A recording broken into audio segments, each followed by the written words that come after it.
ng Diyos ang nag-i-inspirasyon natin lahat. Kaya tayo sinuhay ng Diyos dahil sa kanyang salita. Dumating sa atin ang salita, si Kristo mismo yun. Amen?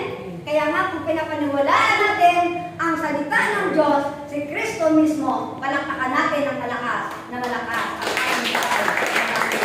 Maraming salamat! Tunay nga po, nasabi natin dapat ang guro ko ngayon ang magpapaliwanag katulad doon si Dikon. Kulang bitan ng ano yun. Dikon. Yung pagpapaliwanag mo dito, tayo ay 40 araw na nagdiriwang Ngayon. ng Pasko. Kaya nga hanggang katapusan pa tayo, brother. Ha? Hanggang katapusan pa nito. May 25. Ayun. Hanggang sa May 25 pa. Tagal pala 40 days, ano? 40 days eh. Pero kung pag-akit ka sa langit, Oh, okay. Sabi na natin, walang ibang bumaba sa lupa, kundi galing sa langit. oo. Sino yun? Si Kristo. Amen? Nasabi na natin, yun ang ating pananalig sa ating Panginoon na walang ibang bumaba ito sa lupa, kundi ang anak ng tao, anak din naman siya ng Diyos. Tunay lang kung anak siya ng tao, ngunit ang katotohanan, anak siya ng Diyos. Ni Amang Yahweh. Palakpakan po natin ang ating tayo yung mga buhay na patotoo. Tayo yung mga saksi. Kaya nga palagi tayo yung sinasabihin ni brother na kayo yung buhay na patotoo. Naging saksi kayo sa mga ginawa ni Kristo sa buhay nyo. Ano na ba ang ginawa sa atin? Di ba marami ng himala? Marami ng milagro si Lord sa buhay natin. Kaya tayo nanatili pa rin sa community ito. Ilang years na ba tayong lahat?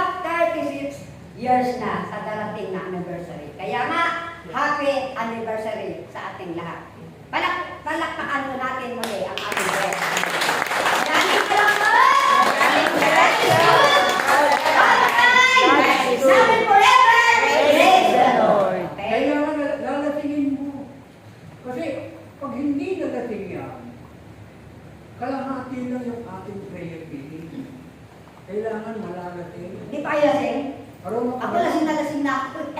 Alasing mo kay Sister Jenny. Ano ba si Jenny? Sister Jen, nagkalasingin mo nga? Tulungan mo nga ito, lasingin mo nga. Tulungan mo. Kasi ano talaga sa totoo lang, sabi na natin, Kaya pakituloy. tayo ay celebration.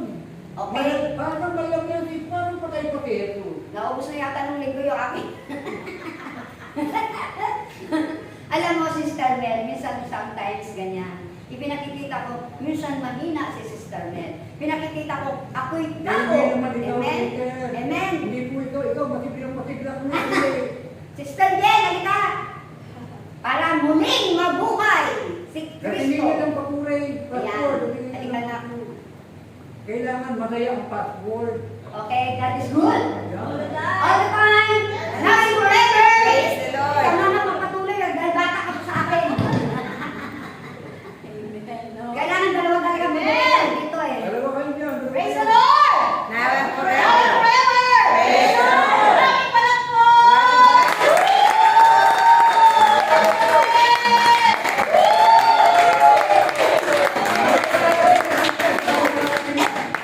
Parang malalasing na.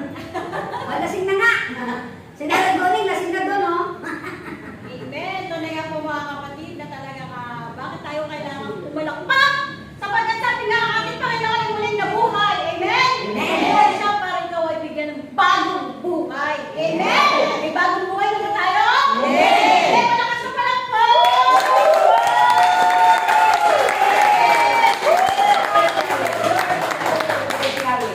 Hindi pa nga ako lasing eh. Sabi ko kanina. Nung dumagin ka sa buhay ko, wala akong makalasing ko. Ano kayong bagong buhay? No? Pag sinabi kasing bagong buhay, merong buhay talaga. Buhay alagad. Yan. Buhay disipulo. Yan. Buhay disipulo. Yan. Buhay Propeta. propeta. Buhay guro. Mari. Yan. Marami. Oto. Lahat tayo tinawag bilang mga Yan ang alagad. bagong buhay. Yan ang bagong buhay natin. Ngayon, ano yung lumang buhay? Yung lumang buhay, Ano? Wala ka sa hindi. Kasalanan. Ano? Makasalanan.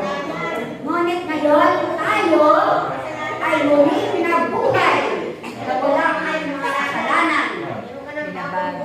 Mayroon na tayong bagong buhay. Si Sister Milet, bagong buhay na yan. Dahil